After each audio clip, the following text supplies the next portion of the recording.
You are now experiencing the digital life with Kevin Lockett.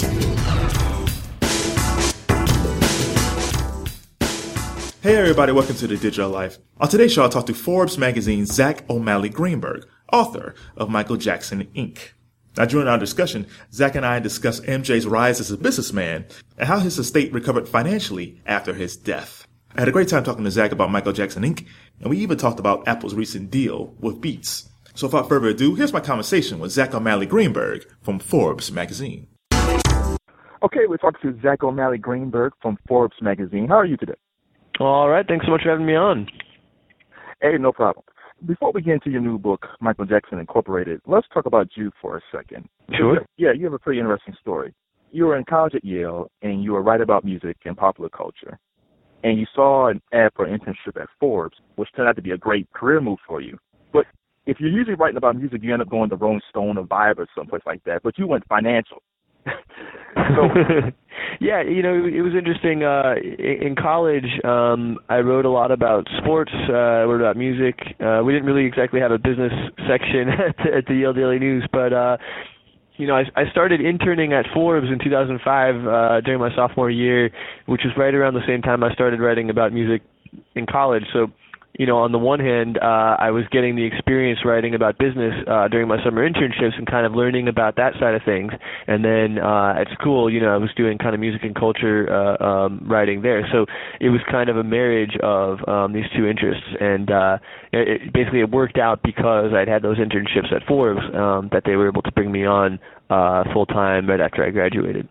So when you started writing about artists within Forbes, did they bring that to you, or did you start pitching, hey, I would like to do this story on a certain artist? You know, it was a funny story the way it happened. I had just graduated from college. It was 2007, and an editor came into my cubicle, and she said, do you like hip-hop? And I said, of course I like hip-hop. I love hip-hop.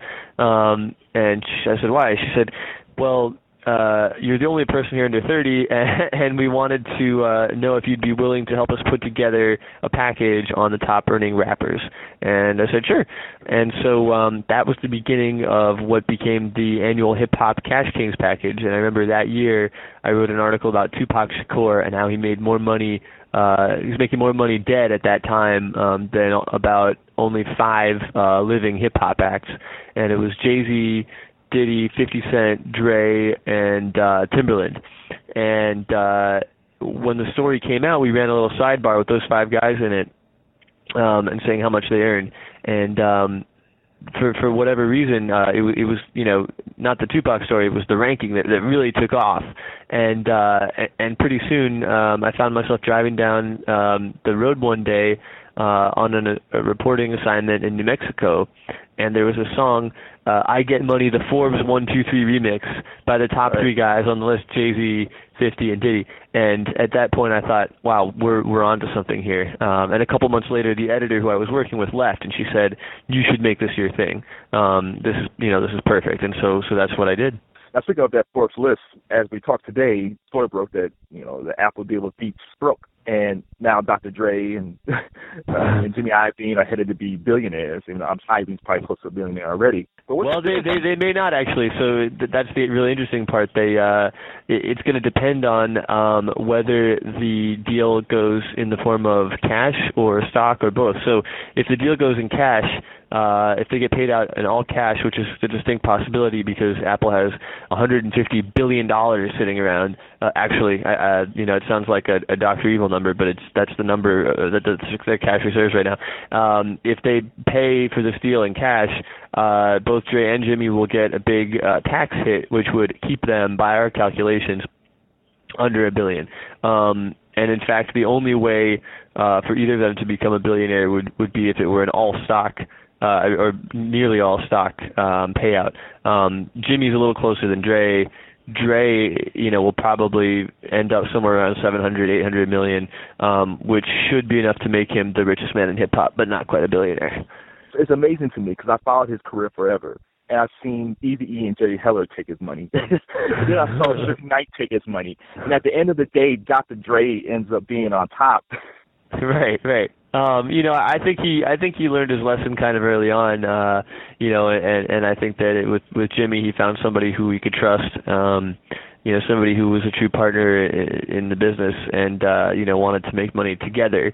I think the reason why Beats really works is because it just resonates so clearly with his brand. I mean, Dr. Dre was always this guy, who would put out an album like every 10 years, and it had to be perfect, before he would do it. And you hear these stories of, the insane perfectionism in the studio, and everything has to be just right.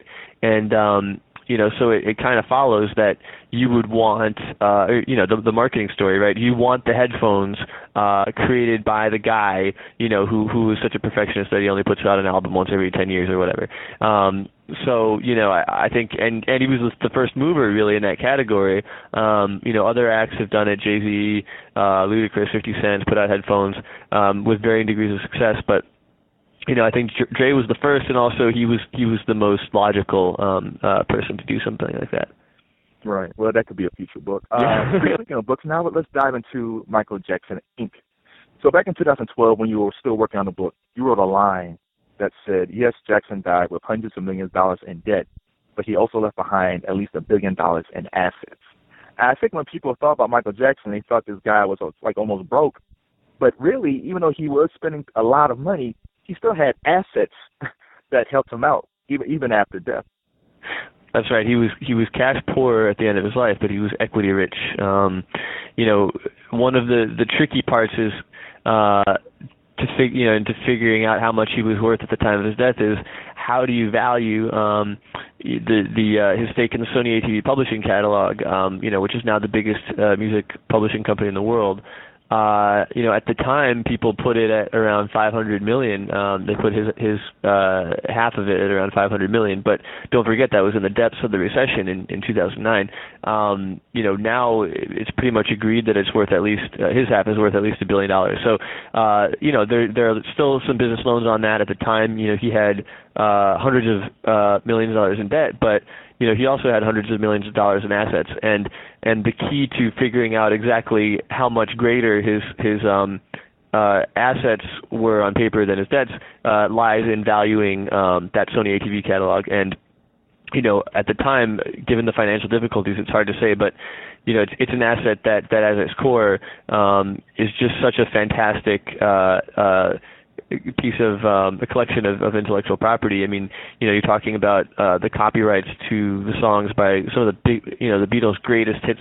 You're talking Lady Gaga, Taylor Swift, Eminem, all wrapped up in there. So, a lot of people would consider that priceless. And the fact that MJ had the foresight to buy those Beatles songs in 1985 for $47.5 million, and then to merge his catalog with Sony's and get a $100+ million payout for that in 1995, and to continue to be associated with it and not give it up, I think speaks greatly to his business acumen. But there are a lot of deals that he did in the 80s, in particular in the late 80s and early 90s that he did that I think people have lost sight of, and that I really focus on in the book. That really paved the way for the next generation of kind of musician moguls, and that's one of my kind of favorite things to get into there.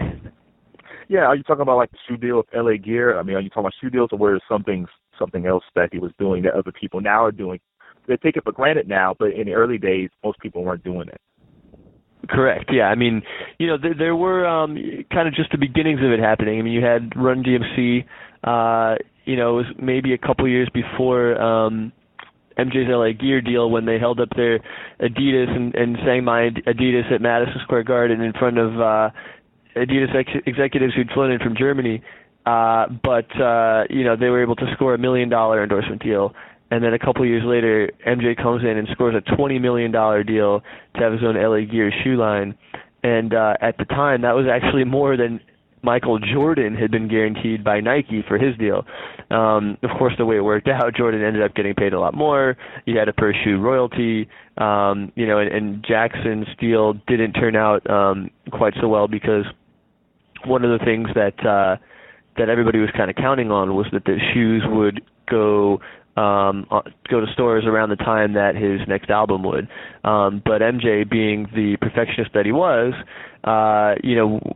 when he would record albums, he would constantly delay and tinker and try to make it absolutely perfect. Of course, Michael's first take, I think, would have been perfect for a lot of people, but for him, he would hear all these flaws, and so he would want to tinker until he got it just right. And a lot of times that caused him to miss deadlines and not be able to sync up with products, these kinds of deals that he and his team had arranged. So that said, I think he really established a new paradigm for musicians, for entertainers of all kinds, really, to have these kinds of business ventures that were not necessarily directly linked to their work, but enabled another way to monetize their fame. And you see sort of 10 years later, the JayZs and the 50 Cents and the Diddy's of the world kind of, taking that, what MJ had kind of started and running with it, and really capitalizing on it. One of the guys I love is Richard Branson. And I love Richard Branson because he loves life, but he's also a big risk taker. And one of the things I don't think people really understand about Michael Jackson, because they look at when he's had a child, but he took a lot of risks. I mean, when he made Off the Wall, his dad didn't think he would do it. That was a risk. When he bought the Beatles catalog, that was a risk. When he made the Thriller video, that was a risk. I mean, he was really a risk taker, but most people really don't see him that way. Yeah, I think that it's funny, actually. I interviewed Richard Branson about a month ago in Morocco for a story in Forbes Life, and he spoke very highly of Michael and said that they had talked about doing some kind of business deal and had nothing ever materialized, but that they actually talked about it, which I think it just goes to show. I mean, they are in many ways entrepreneurs of a similar stripe, and I think ultimately on the business side, I mean, Branson has been able to kind of straddle that line, and avoid catastrophic risks, and and continue to build this great empire. And who knows what MJ would have been able to do if he had continued to live. Yeah. Now, Michael Jackson's always been a student of everything, music and business. And early on, he had his dad, and then he had Berry Gordy. Was there a point that you found in your research where Michael Jackson went from just being a performer to being a performer/businessman? I think that his focus was always on the music first, but I think when business sort of became something that occupied a lot of his mind, I mean, you could trace it to a couple of different points. Berry Gordy, I interviewed for the book, and he told me that, Michael was basically watching his every move in the studio, outside the studio. Anytime they were together, Michael would just sit and watch and learn and just like a sponge, soak everything up. And, that had to do a lot with Michael Jackson's early songwriting abilities, but I think also, he developed this kind of intuition for how the business of music worked. Barry told me basically he would be in the studio and he would be multitasking. So he would do a recording session, then he'd hop on the phone and make a call with somebody, work out a business deal, then he'd go back, and Michael would watch him the whole time. And so, sort of by osmosis, I think early on, he got some of that stuff into his brain. I think he really activated it in the early 80s after he started making all this money on Thriller. Basically, he had a ton of cash sitting around, and this is during a period of time when inflation was pretty high. You didn't want to just kind of leave your money in the bank because it would essentially lose value by sitting there doing nothing. You wanted it to be in assets that would at least appreciate a little bit. And one of the things that Michael really wanted to do, his lawyer at the time, and through much of his career, was a guy named John Branca. And Branca told me, he would bring all these deals to Michael, and real estate deals and all these kinds of things.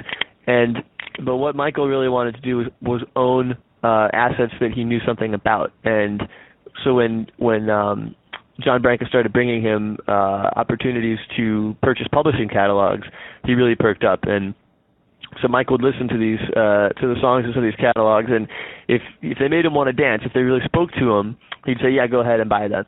And he was actually able to amass quite a few copyrights before even buying the Beatles catalog. So he picked up some Sly and the Family Stone, a bunch of other copyrights from that era, and so when it turned out that the Beatles songs were coming on the market, and MJ found out about it, he jumped on it, and so I think that's that deal was a combination of him being a brilliant musician and a brilliant businessman, because on the one hand he had the foresight to say these songs are truly great musically, but also that the fact that they're so great musically ensures that they will have value kind of indefinitely, and that these are priceless. And he said at one point, this is like a Picasso, this is a great work of art. And his advisors, a lot of his advisors at the time, were telling him $47.5 million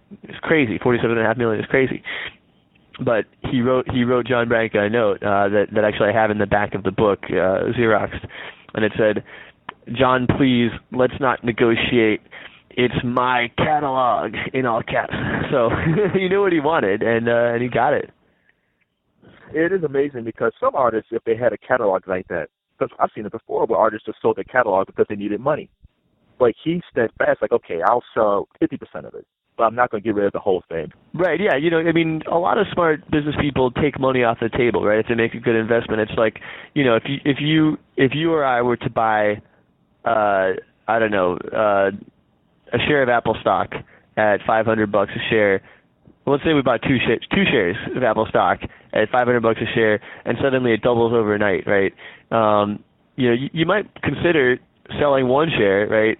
And then you're taking some money off the table. You still have, your initial investment, but you got this profit. But you protected yourself against, you can't possibly lose more than you put in, because you just took this money off the table, and then you have more that will continue appreciating. So, in a way, that's what MJ did with the Sony ATV merger. He took a payment of, it was upwards of $100 million. For kind of the privilege, so that Sony could have the privilege of merging their inferior music catalog with his.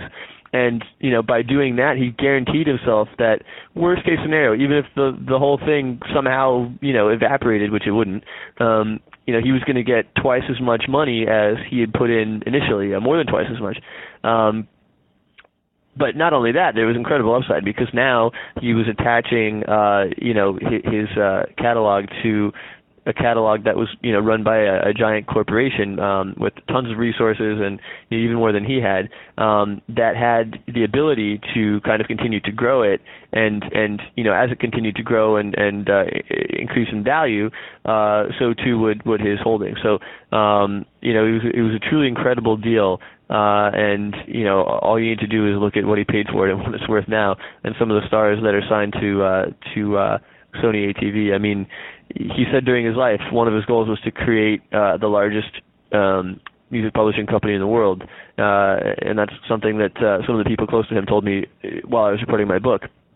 And only after his death did he achieve it, but he achieved it. Yeah. Now, John Branca and John McClain, they're in a great situation because they get to watch over the estate and create deals, but they really have to watch what type of deals they get into using Michael Jackson's name.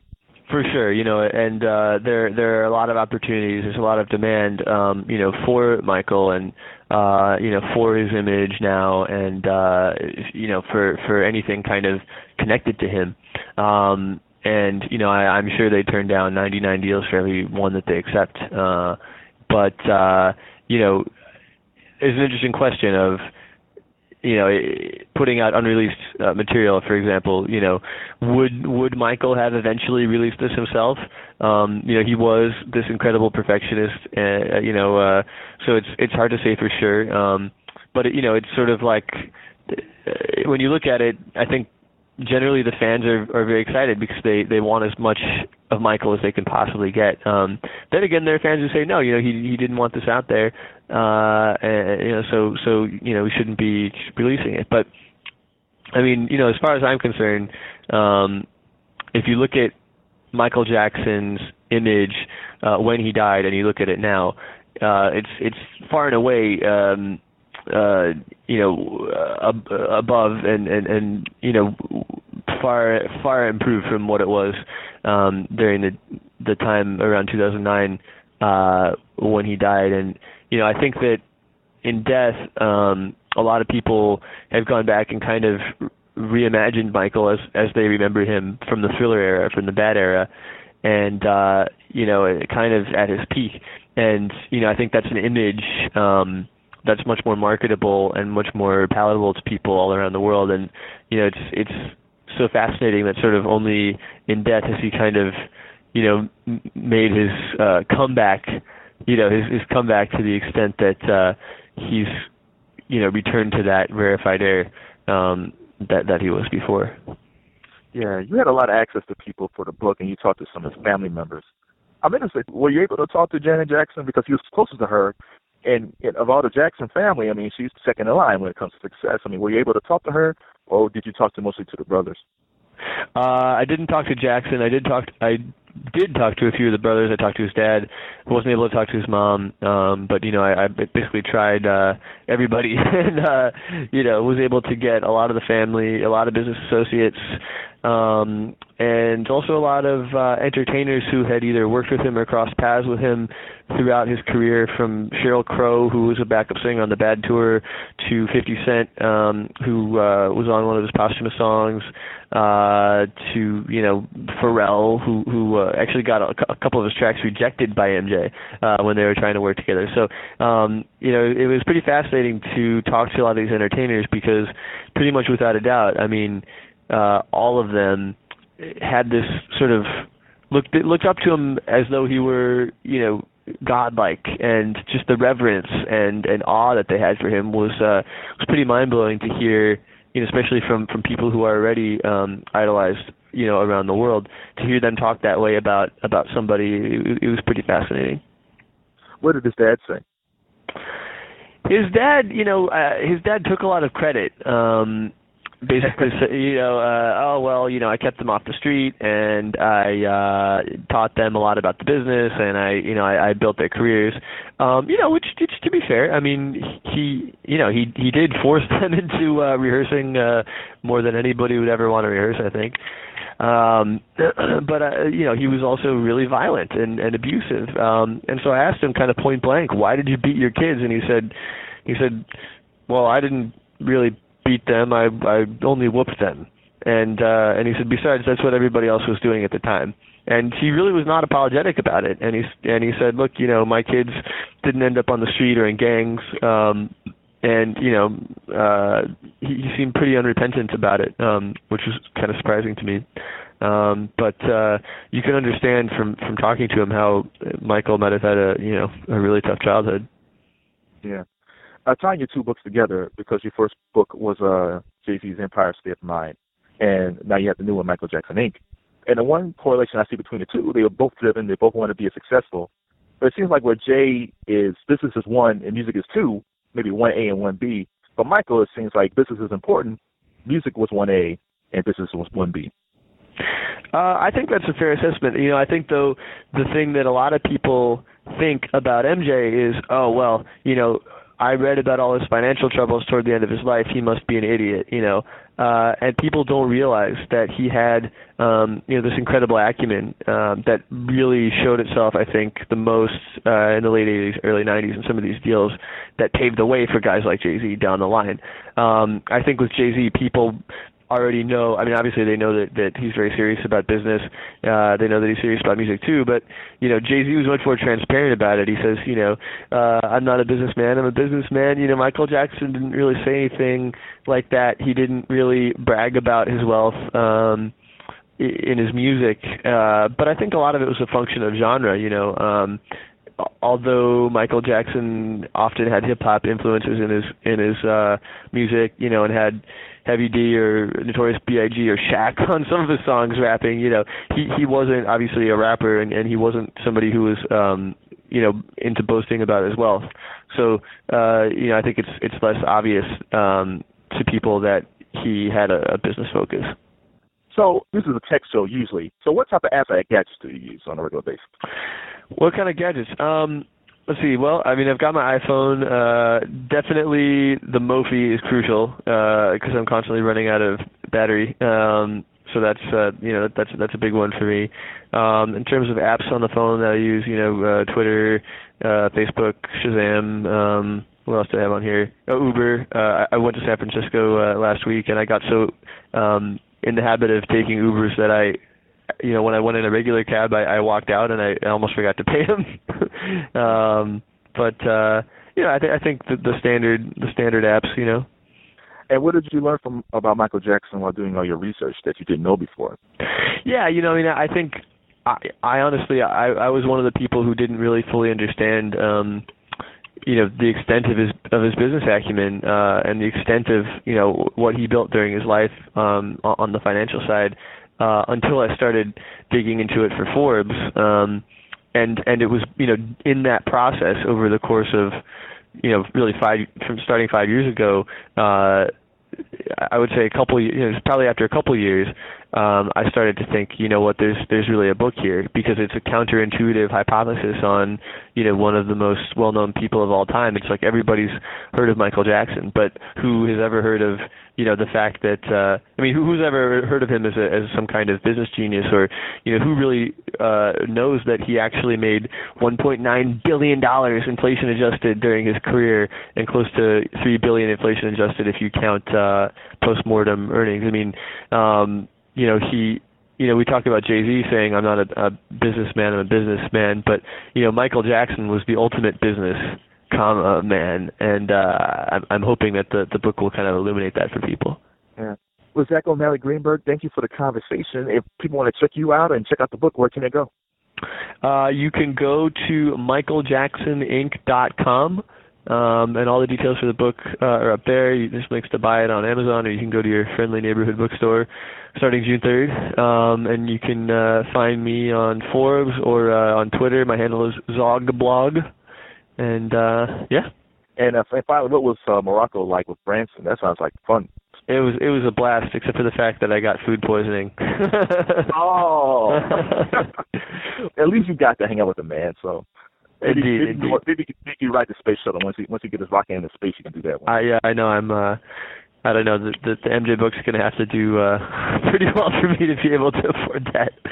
Well, there's a lot of Michael Jackson fans, so who knows? Who knows? All right. Thanks a lot, Zack. Thanks so much for having me on. I want to thank Zack O'Malley Greenburg for being a great guest on The Digital Life. You can find out more about his book, Michael Jackson Inc., at michaeljacksoninc.com. Before I go, I have a Twitter question for you. Tweet me at Kevin Lockett and tell me your favorite Michael Jackson song. Use the hashtag MJSong. That's the hashtag MJSong. And tell me your favorite Michael Jackson song. All right, everybody.